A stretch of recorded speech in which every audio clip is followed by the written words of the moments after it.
بسم اللہ الرحمن الرحیم فیطابق فیہما ما قصد الا اذا كان التمییز جنسا الا ان يقصد الانواع۔ یہاں سے مصنف رحمۃ اللہ علیہ نے تمییز جو عن النسبت ہے اس کا حکم بیان فرمایا ہے مفرد، تثنیہ یا جمع لانے کے بارے میں۔ اس سے پہلے بھی اس طرح کا حکم آپ پڑھ چکے ہیں، لیکن اس کا تعلق کس سے تھا؟ وہ مفرد مقدار سے تھا۔ تمییز کی قسمیں اول جو ذات مذکورہ سے ابہام کو دور کرے اس کے ساتھ اس کا تعلق تھا، اور یہ کون سا ہے؟ یہ والا جو صورت ہے یہ ہے تمییز عن النسبت، کہ جو نسبت سے ابہام کو دور کرے اس کا کیا حکم ہے مفرد، تثنیہ یا جمع لانے میں۔ تو اس سے پہلے آپ لوگوں نے یہ پڑھ لیا کہ جی تمییز کا تعلق اس میں منتسب سے بھی ہو سکتا ہے، منتسب عنہ سے، منتسب عنہ کے متعلق سے بھی ہو سکتا ہے، اور اس میں دونوں کا بھی احتمال ہو سکتا ہے۔ لہٰذا تمییز کا تعلق جس سے بھی ہو، منتسب عنہ سے ہو، منتسب عنہ کے متعلق سے ہو، یا خصوصیت کے ساتھ یا احتمال کے درجے میں، حکم وہی ہے کہ جی جیسے وہ ممیز ہوگا ویسے اس کی تمییز ہوگی، برابری ہوگی۔ کیا ہوگی؟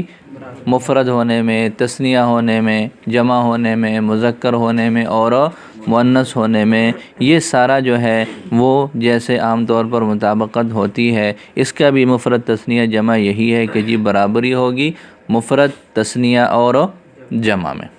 بات سمجھ آ گئی؟ ہاں، اس میں بھی درمیان میں وہی بات ہے کہ اگر بالفرض یہ اس طرح، یہ جو تمییز عن النسبت ہے اس میں جو کلمہ واقع ہے وہ اگر جنس ہو،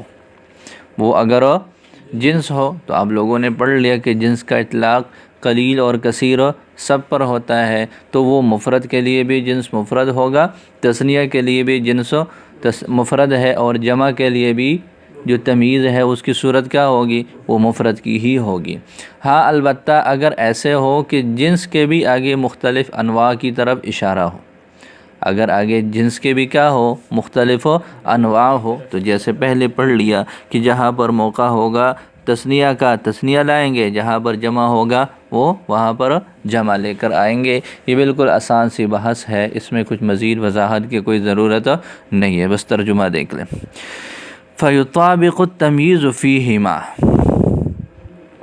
ما قصد، لہذا تمییز مطابق ہوگی ان دونوں صورتوں میں ما قصدہ، جس کا قصد کیا جائے گا۔ تمییز کا تعلق کس سے ہے؟ منتسب کے ساتھ ہے یا منتسب عنہ کے متعلق کے ساتھ ہے، جس کا بھی قصد ہوگا اس کے مطابق تمییز لائی جائے گی۔ اگر وہاں ضرورت مفرد کی ہو مفرد، تثنیہ کی ہو تثنیہ، جمع کی ہو تو جمع۔ اب یہ یہاں پر یطابق، فیطابق التمییز، یطابق کر لے ہاں تو پھر تمییز آگے اس کا نائب فاعل بن جائے گا۔ فیطابق التمییز فیہما، یا پھر فیطابق بھی کر سکتے ہیں کہ وہ لے کر آئیں گے، جو بھی ہوگا، ہاں یوں بھی کر سکتے ہیں۔ تو مفرد یہ تثنیہ اور یہ اس کو معروف بھی پڑھ سکتے ہیں، مجہول بھی پڑھ سکتے ہیں، اور تمییز کے دو اعراب ہو جائیں گے۔ فیطابق التمییز فیہما، لہذا تمییز کو مطابق لایا جائے گا فیہما، ان دونوں صورتوں میں۔ اب یہاں پر اعتراض یہ ہے کہ جی ماقبل میں تو 3 صورتیں ہم نے پڑھی ہیں، تمییز خاص ہو منتسب عنہ کے ساتھ، تمییز خاص ہو منتسب عنہ کے متعلق کے ساتھ، یا پھر اس میں دونوں کا احتمال ہو۔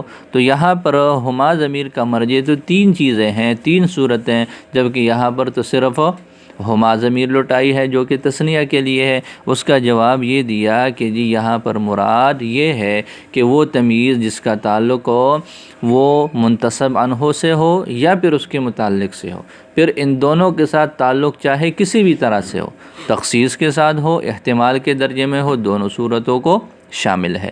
تو یہاں پر کیا مراد ہے کہ تمییز کا منتسب عنہ کے ساتھ جڑا ہونا، تمییز کا منتسب عنہ کے متعلق کے ساتھ جڑے رہنا، پھر وہ جڑا ہونا چاہے وہ تخصیص کی صورت میں ہو یا پھر وہ کیا ہو؟ احتمال کے درجے میں۔ تو اس اعتبار سے 2 صورتیں بن جاتی ہیں، ویسے تو 3 ہی ہیں لیکن وہ 2 میں اس طرح آ جاتی ہیں۔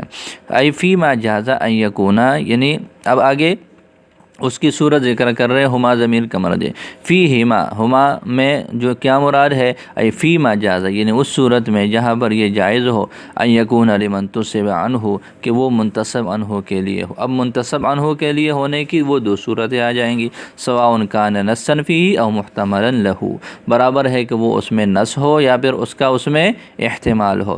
ولمتعلقہ، اور یہ بھی جائز ہے کہ وہ کس کے لیے ہو، اس کے متعلق کے لیے ہو، وفیما تعین لمتعلقہ، اور اس صورت میں جہاں پر وہ اس کے متعین، اس کے متعلق کے لیے متعین ہو جائے۔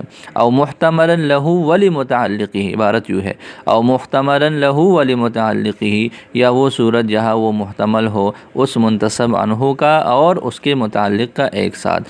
وفیما تعین لمتعلقہ، اور وہ مقام جہاں پر کیا ہو وہ اس کے متعلق کے لیے متعین ہو جائے۔ تو یہ اس طرح یہ تین صورتیں دو میں آ جاتی ہیں۔ بات سمجھ آ گئی؟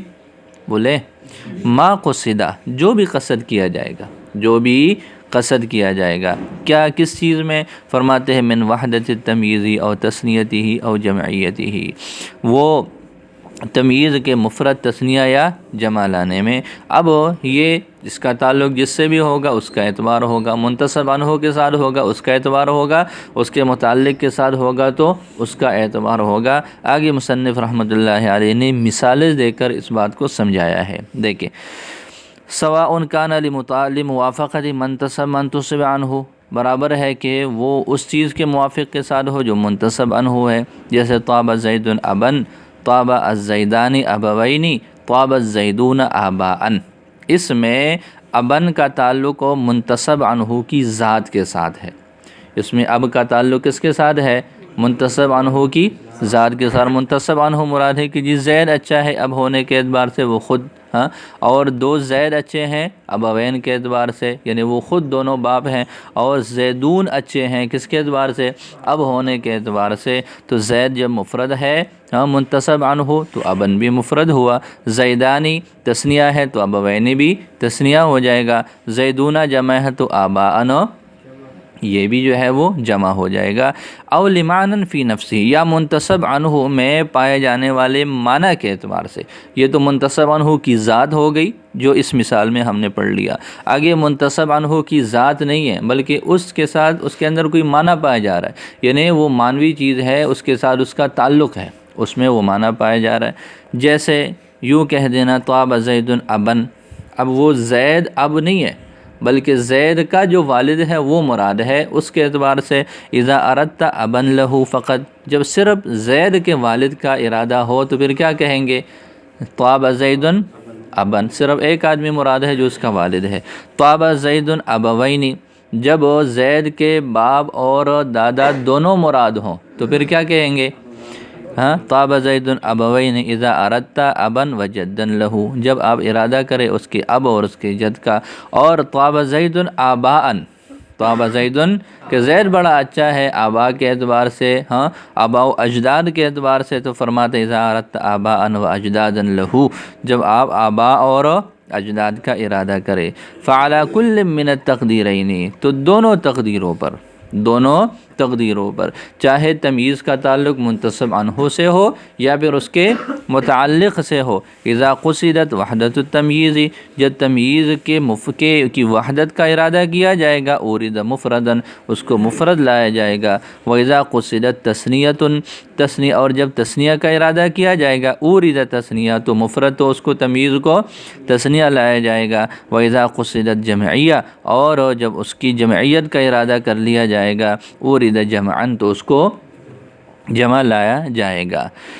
اس کی کیا وجہ ہے؟ اس کی وجہ یہ ہے کہ جی جہاں پر مفرد ہے تو مفرد پر تو مفرد کی دلالت ہے، لیکن جہاں مراد تثنیہ ہے تو اب تثنیہ پر تو مفرد کی دلالت نہیں ہو سکتی، جہاں مراد جمع ہے تو وہاں پر تو مفرد کی دلالت نہیں ہو سکتی۔ تو جو ہم نے معنی مراد لینا ہے، جو ہمارا مدلول ہے، تو لفظ بھی اس مدلول کے اور معنی کے مطابق ہونا ضروری ہے۔ فإن صيغة المفرد، تو بے شک مفرد کا صیغہ لا تصلح، اس میں صلاحیت نہیں ہے، ان تطلق، کہ اس کا اطلاق کیا جا سکے مثنی اور مجموع پر۔ بات سمجھ آ گئی جی؟ الا اذا كان التمييز جنسا، وہی وضاحت جو اس سے پہلے آپ اگلی جو ہے اس سے پہلے والی صورت میں پڑھ چکے ہو، کہ اگر تمییز میں واقع ہونے والا کلمہ کیا ہو؟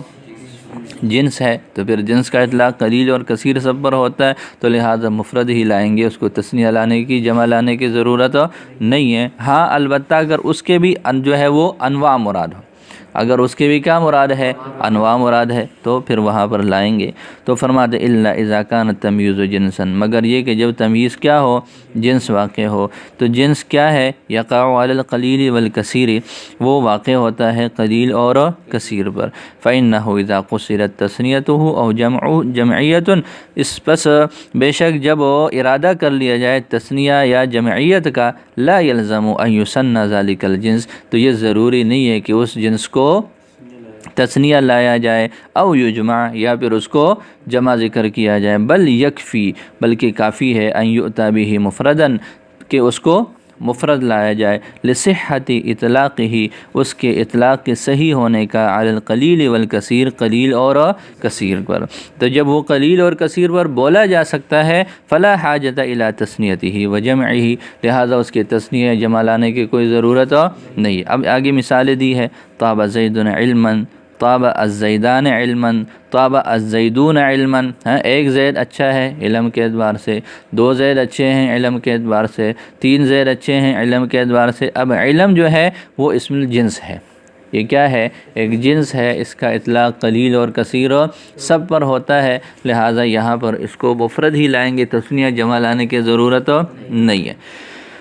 آگے فرماتے ہیں الا ان یقصد بالتمییز، مگر یہ کہ قصر کر لیا جائے اس تمییز کے ساتھ جو کہ جنس ہے انواع کا۔ کس کا؟ انواع سے کیا مراد ہے؟ اگر ایک ایک جو ہے وہ مسئلہ کس علم کا حاصل ہو جائے تو وہ علوم نہیں ہے، اس کو علوم نہیں کہیں گے، ایک مسئلے کو علم نہیں کہتے، ہاں، بلکہ وہ تو ایک مجموعے کا نام ہوتا ہے جو اس کی پوری نوع مراد ہوتی ہے۔ نحو کا علم ایک نوع ہے، صرف کا ایک نوع ہے، فقہ کا ایک مستقل نوع ہے، تو یہ پورے علوم یا اس کا اکثر حصہ جو ہے وہ نوع میں آتا ہے۔ اگر کسی کو ایک مسئلہ یاد ہے، کسی کو ایک مسئلہ یاد ہے، تو اس سے ہم نوع جو ہے وہ مراد نہیں لے سکتے۔ تو فرماتے ہیں من حیث امتیازاتی النوعیہ، اس کے نوعی امتیازات کی حیثیت سے، انواع کا قصد ہو لیکن شخصی نہ ہو، ایک ایک جو ہے وہ مسئلہ نہ ہو، بلکہ نوعی طور پر اس کے امتیازات ہو، وہ اس کے حساب سے ان کو وہ حاصل ہے، پوری نوع جو ہے وہ مراد ہے۔ فإنہ لا بد حینئذ، تو فرماتے ہیں کہ اگر مختلف انواع، مختلف امتیازات کے ساتھ، مختلف حیثیات کے ساتھ جو ہے وہ مراد ہو، پھر فلا بد من تثنیتہ او جمعہ، تو پھر اس نوع کو بھی، اس جنس کو بھی تثنیہ یا جمع وہ لایا جائے گا۔ جیسے طاب الزیدان علمین اور طاب الزیدون علوما، طاب الزیدان علمین اور طاب الزیدون علوما، دو زید اچھے ہیں دو علموں کے اعتبار سے، سب زید اچھے ہیں سب علوم کے اعتبار سے۔ تو یہ یہاں پر اس میں چونکہ علم وہ مختلف ہیں، علم کیا ہے، مختلف ہے، کوئی ایک علم نہیں ہے بلکہ علم کی کئی شاخیں مراد ہے، لہٰذا دو کے پاس دو الگ الگ علم ہے، سب کے پاس الگ الگ علوم ہیں، تو لہٰذا یہ اس اعتبار سے کیا ہو جائیں گے، تثنیہ اور جمع لائے جائیں گے۔ اذا اریدا، جب ارادہ کر لیا جائے، ان متعلق الطیبی، کہ طیب کا جو متعلق ہے، یعنی زیدین اور زیدین میں سے ہر ایک کیا جو طیب ہے اس کا متعلق نوع آخر من العلم، وہ علم کا ایک الگ نوع ہے۔ طیب کا متعلق زیدین اور زیدون کے لیے کیا ہے، علم کا ایک الگ جو ہے اس کی نوعیت ہے۔ تو فإن صیغۃ المفرد، تو بے شک مفرد کا جو صیغہ ہے، لا تفید ذلک المعنی، یہ الگ الگ نوع کے علم پر اس کی دلالت نہیں ہو سکتی، تو لہٰذا جہاں تثنیہ ہو تثنیہ لائیں گے، جہاں جمع ہو وہاں پر جمع لائیں گے۔ جی یہ بات سمجھ آ گئی؟ تو یہ بالکل آسان سی بات آج آپ لوگوں نے پڑھ لی ہے کہ جی تمییز عن نسبت جو ہے، ہاں، اس میں کیا کریں گے، تمییز کو مفرد تثنیہ جمع لانے کا کیا حکم ہے۔ تو اس میں آپ لوگوں نے پڑھ لیا کہ جی تمییز کا تعلق پہلے تو یہ دیکھنا چاہیے کہ وہ منتسب کے ساتھ ہے یا پھر منتسب عنہ کے ساتھ ہے، جس کے ساتھ بھی ہو تو جیسے وہ ہوگا، جیسے وہاں معنی اور مراد مقصود ہے اسی طرح تمییز کو لائیں گے۔ اگر وہاں مفرد مقصود ہے تو مفرد لائیں گے، تثنیہ مقصود ہے تو تثنیہ لائیں گے، جمع مقصود ہے تو جمع لائیں گے، اور جس کا لحاظ رکھنا ہے، تمییز کو جس کے ساتھ جوڑنا ہے اس کا لحاظ کرنا ہے۔ ضروری نہیں ہے کہ ہم ہر جگہ منتصب عنہ کو دیں، طاب زید، ہاں اب اگر اس کے آباء و اجداد مراد ہو تو اب آگے ابن نہیں کہیں گے، ابن نہیں کہیں گے، بلکہ کیا کہیں گے؟ آباءن کہیں گے۔ طاب زید آبا، اب منتصب عنہ تو مفرد ہے، تمییز آگے جمع ہے، تو چونکہ یہاں پر تمییز کا تعلق منتصب عنہ سے ہے ہی نہیں، ہاں تو جس کے ساتھ تعلق ہوگا اسی کے لحاظ سے ہم اس کو تثنیہ یا جمع لائیں گے۔ ضروری نہیں ہے کہ ہر صورت میں وہ منتصب عنہ کے ساتھ ہی جڑا رہے۔ جی یہ بات سمجھ آ گئی؟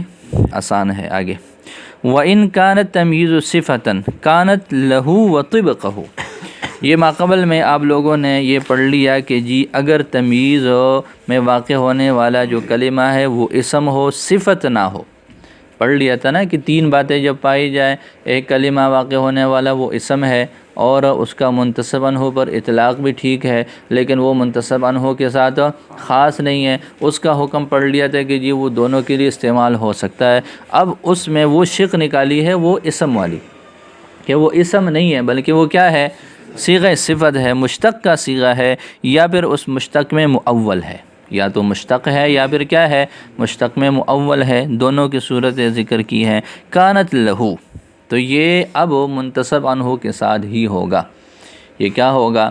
یہ منتصب عنہ کے ساتھ ہی اس کو جوڑیں گے، منتصب عنہ کے متعلق کے ساتھ اس کا کوئی تعلق نہیں ہوگا۔ دوبارہ سن لیں کہ جی اگر تمییز میں واقع ہونے والا کلمہ وہ صفت ہو، صفت کی میں نے بتایا کہ یا تو وہ مشتق ہے یا پھر مشتق کی تعویل میں ہے، یا پھر مشتق کی تعویل میں ہے، دونوں صورتوں میں تمییز میں واقع ہونے والا کلمہ جب صفت ہے تو پھر اس کا حکم یہ ہے کہ جی اب اس کو منتصب عنہ کے ساتھ ہی جوڑیں گے، اس کا منتصب عنہ کے متعلق کے ساتھ کوئی تعلق نہیں ہوگا، اور جیسے منتصب عنہ ہوگا یہ اس کے مطابق آئے گا، یہ اس کے کیا ہوگا؟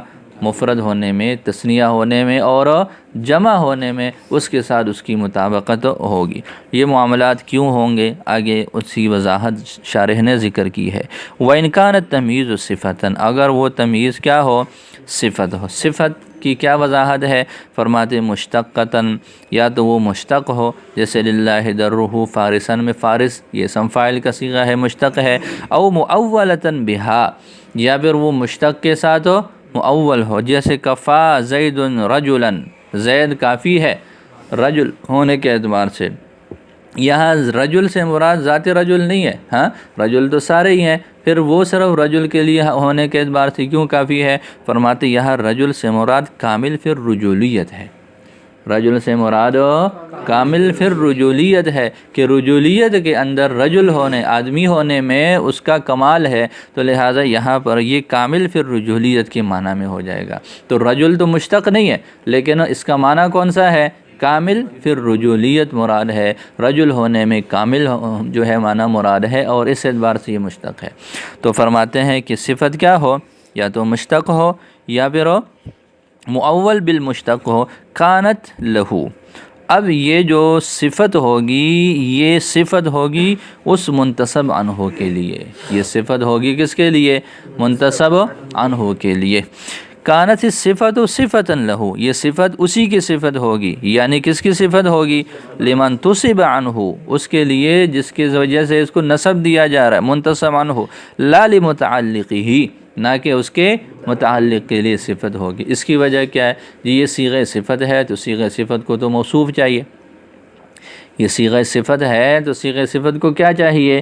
اب موصوف بننے کی دو صورتیں، یہ جو منتصب عنہ ہے یہ لفظوں میں موجود ہے، اور جو منتصب عنہ کا متعلق ہے وہ لفظوں میں موجود نہیں ہے، اس کو تلاش کرنا پڑے گا، ڈھونڈنا پڑے گا۔ تو منتصب عنہ وہ لفظوں میں موجود ہے، تو ظاہر ہے جب وہ لفظوں میں موجود ہے، وقتی طور پر پایا جا رہا ہے، تو وہی زیادہ حقدار ہے اس کے موصوف بننے کا، تو لہٰذا اسی کے ساتھ اس کو جوڑیں گے، اس کو اس کے متعلق کے ساتھ نہیں جوڑیں گے۔ فرماتے ہیں لأن الصفة تستدعی موصوفاً، اس لیے کہ صفت تقاضا کر رہا ہے کس چیز کا؟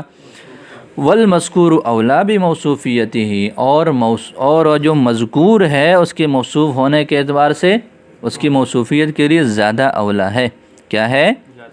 فَإِذَا قِيلَ، اب آگے مثال سے سمجھایا ہے کہ جب یوں کہا جائے طاب زید والدن، پہلی مثال پڑھی تھی طاب زید ابن، وہ جو اب ہے وہ صیغہ صفت کا نہیں ہے، مشتق کا صیغہ نہیں ہے، ہاں وہ اسم ہے، اور والدن کیا ہے؟ تو اب یہاں پر کیا ہوگا؟ کانا الوالد زیدن، اب یہاں پر جو والد ہوگا کون ہوگا؟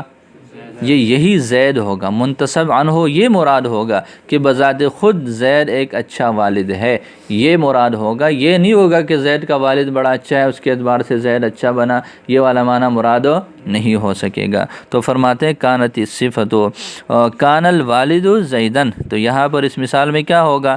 والد زید ہوگا. ولا يحتمل ان يكون والدہ، اور یہ احتمال نہیں ہے کہ یہاں مراد اس کا والد ہو، یہاں اس کا والد مراد ہو. بخلاف الاسم، بخلاف اسم کے، نحو ابن، جیسے ابن. اب لوگوں نے اس سے پہلے پڑھ لیا تو اب زید ابن میں زید اب ہو یہ بھی مراد ہے، زید کا والد مراد ہو یہ بھی ممکن ہے، یہاں پر وہ والی صورتحال ہو نہیں. تو خلاصہ کیا نکلا؟ اگر تمییز میں واقع ہونے والا کلمہ وہ مشتق جو ہے وہ صفت ہو، تمییز میں واقع ہونے والا کلمہ صفت ہو، چاہے وہ مشتق ہے یا مؤول بالمشتق ہے، اس کا تعلق منتسب عنہ کے ساتھ ہی ہوگا، اس کے متعلق کے ساتھ نہیں ہوگا، اس لیے کہ وہ صیغہ صفت ہے، اس کو چاہیے موصوف، اور موصوف بننے کا جو حق ہے وہ مذکور کا اولا ہے بنسبت غیر مذکور کے، تو وہی اس کا بن جائے گا. وَطِبْقَهُ، اگلا متن کا حصہ کیا ہے؟ یہ واو کے بارے میں اور طبقہ کے بارے میں آگے ترکیبی باتیں ذکر کریں گے. ہاں کہ یہاں پر پہلے انہوں نے یہ بات بتائی ہے کہ وطبقہ، یہ جو واو ہے یہ واو بمعنی مع ہے، اور طبقہ یہ مفعول معہ ہو جائے گا. طبقہ کیا ہو جائے گا؟ مفعول معہ ہو جائے گا کہ جی یہ جو صفت ہے یہ منتسب عنہ کے ساتھ ہے، مع طبقہ اس معنی میں ہو جائے گا.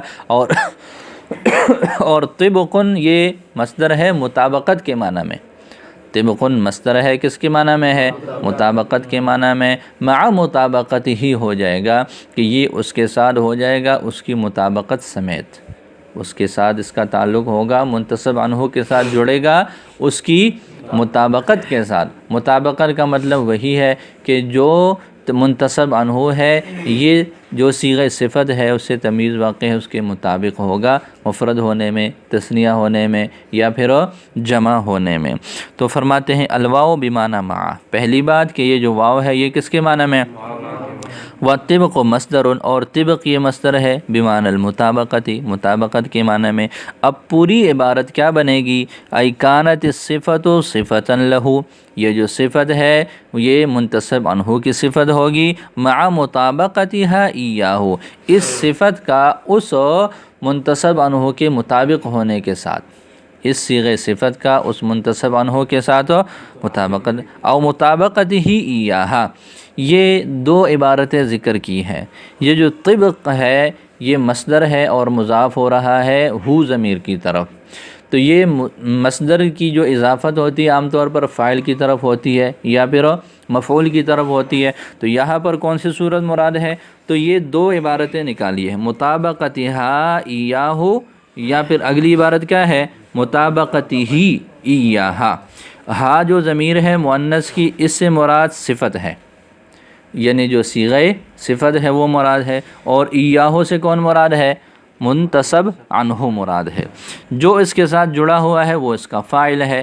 تو یہ جو اضافت ہے طبقہ میں، یا تو یہ اضافت فاعل کی طرف ہے یا پھر یہ مفعول کی طرف ہے، دونوں صورتیں ذکر کی ہے. مطابقتہا ایاہو میں مطابقت مصدر کا فاعل وہ صیغہ صفت ہے، اور یہ جو ہو ضمیر ساتھ لگی ہوئی ہے یہ مفعول بھی کی ہے. تو یہ اضافت کیسے ہو جائے گی؟ مصدر کی اضافت ہو جائے گی مفعول کی طرف اس صورت میں. او مطابقت ہی ایاہا، ہاں، یا پھر یہ طبق مصدر مضاف ہو رہا ہے ہو ضمیر کی طرف اور یہ اس کا فاعل بن رہا ہے، اس معنی میں ہو جائے گا مطابقت ہی، اس صیغہ صفت، اس جو ہے وہ منتسب عنہ کا مطابق ہونا، ایاہا اس صیغہ صفت کے. دونوں معنی خلاصہ دونوں کا ایک ہی ہے، صرف لفظی اعتبار سے کچھ فرق ہو سکتا ہے. تو یہ اس کی وضاحت ہے کہ واو بمعنی مع کے ہو، ٹھیک ہے، اور یہ مطابقت کے معنی میں ہو، اور یہ اس کے لیے مفعول جو ہے وہ معہو بن رہا۔ دوسری صورت یہ ہے کہ یہ واو بمعنی مع کے نہ ہو، بلکہ واو عطف کا ہو، بلکہ واو کس کا ہو، اور عبارت جو ہو جائے گی کہ کانت لہو وطبقہ، کانت لہو وطبقہ، یہ یہاں پر کانت کے اندر تمیز کی طرح، کانت کے اندر جو ہے وہ اس کا جو اسم ہے وہ ضمیر ہے، ٹھیک ہے، اور یہ لہو اس کے لیے خبر ہے، ایسے ہی ہے۔ پھر یہ جو لہو ہے اسی پر عطف ہو رہا ہے وطبقہ کا، تو یہ عطف کے ذریعے سے کیا بنے گا، کانا فعل ناقص کے لیے خبر۔ بات سمجھ نہیں آ رہی؟ کانت لہو وطبقہ، کانت فعل ناقص ہے، اس میں ہی ضمیر اس کا اسم ہے، یہ لہو اس کے لیے خبر ہے، لیکن لہو اس صورت میں اکیلی خبر نہیں ہے، بلکہ وطبقہ یہ دونوں معطوف اور معطوف علیہ آپس میں ملیں گے، پھر یہ خبر بنیں گے۔ بات سمجھ آ گئی؟ او وَيَجُوزُ أَن يَكُونَ اور پھر یہ جو طبق ہوگا یہ مطابقت کے معنی میں تو ہوگا، لیکن مطابق کے معنی میں بن جائے گا، اسم فاعل کے معنی میں۔ مصدر ہے تو مصدر کبھی مبنی للفاعل کبھی مبنی للمفعول ہے، تو یہ اسم فاعل کے معنی میں ہو جائے گا۔ تو وَيَجُوزُ أَن يَكُونَ بِمَعنَى اسم الفاعل، اور یہ بھی جائز ہے کہ یہ اسم فاعل کے معنی میں ہو، والواو للعطف، اور یہ واو عطف کے لیے ہو، علی خبر کانت، کانت کی خبر پر۔ آئی پوری عبارت جو ہو جائے گی، کانت صفتاً لہو و مطابقتاً ایاہو، کہ یہ جو تمیز ہے اس کی صفت ہوگی اور اس منتصب عنہ کے مطابق ہوگی، تو یہ مطابقتاً ایاہو جو ہے یہ لہو پر اس کا عطف ہو جائے گا اور یہ کانت کی خبر ہو جائے گی۔ آگے یہ بات سمجھ آ گئی؟ دو طرح کی ترکیبیں ہو سکتی ہے۔ آگے مطابقت سے کیا مراد ہے؟ تو وہی جو آپ لوگ پڑھ چکے ہو کہ والمراد بالمطابقت، اور مطابقت سے مراد اتفاق ہے مفرد ہونے میں، تثنیہ ہونے میں، جمع ہونے میں، تذکیر میں اور تانیث میں۔ وجہ کیا ہے؟ لکونہا حاملۃ لضمیرہ، اس صیغہ صفت نے چونکہ صفت بننا ہے اور اس کا جو موصوف ہے، اس کا جو متعلق ہے وہ منتصب عنہ ہے، تو یہ صیغہ صفت اس کے مطابق ہوگا، اس لیے کہ صیغہ صفت میں ضمیر ہوتی ہے جو اس کے موصوف کی طرف لوٹ رہی ہوتی ہے، تو چونکہ منتصب عنہ کی ضمیر اس صیغہ صفت میں پائے جانا ضروری ہے، تو جیسے وہ ضمیر ہوگی ویسے وہ صیغہ بنے گا، مفرد، تثنیہ، جمع اور تذکیر اور تانیث۔ لکونہ حاملۃ لضمیرہ، اس کے ضمیر کے لیے حامل ہونے کی وجہ سے۔ آگے اس کے ساتھ ایک اور مختصر سا حکم بیان فرمایا ہے کہ یہ جو حال، یہ تمیز کی ایک خاص صورت ہے جہاں پر تمیز جو ہے وہ صیغہ صفت واقع ہو، فرماتے ہیں اس میں حال بننے کا بھی احتمال ہے، اس میں حال یہ آپ لوگ پڑھ چکے ہو، اس سے پہلے حال کی وضاحت پڑھ چکے ہو کہ حال کا وقوع عام طور پر مشتق کے صیغہ کے ساتھ ہوتا ہے، حال کا وقوع عام طور پر ہو تو یہ بھی صیغہ مشتق ہے، تو لہٰذا اس میں بھی حال بننے کا احتمال جو ہے وہ ہے۔ باقی یہاں پر کون سی صورت زیادہ بہتر ہے اس کی بھی شارح نے وضاحت فرمائی۔ واحتملت، اور احتمال ہے، احتمالت میں ضمیر ہے، اس کا تعلق صفت کے ساتھ ہے، یعنی صفت مذکورہ میں احتمال ہے حال بننے کا بھی، لاستقامت المعنی علی الحال، حال کی صورت میں معنی کے درست ہونے کی وجہ سے، جیسے یہ ایک مثال ہے، طاب زید فارسن۔ اب فارسن میں دو حیثیتیں ہو جائیں گی کہ زید اچھا ہے ازرو فارس ہونے کے، یہ جو ہے وہ کیا ہے، اس کے لیے تمیز ہے، اور طاب زید فارسن، زید اچھا ہے حالت فروسیت میں، ہاں تو یہ اس کی حالت کا بیان ہو جائے گا، دونوں معنی درست ہیں، ہو سکتے ہیں۔ تو فرماتے ہیں طاب زید فارسن ای من حیث انہ فارسن، یعنی زید اچھا ہے اس حیثیت سے کہ وہ فارس ہے، یہ تمیز ہے، اور حال کونہ فارسن، اس کے فارس ہونے کی حالت میں زید اچھا ہے، تو یہ کیا ہے، یہ حال ہو جائے گا۔ لیکن آگے فرما رہے ہیں کہ جی یہ جو طاب زید فارسن ہے بعض مرتبہ من کا اضافہ ہوتا ہے، بعض مرتبہ من کا، جیسے للہ درہ من فارسن، اسی طرح عز من قائل، یوں کہہ دیا جاتا ہے۔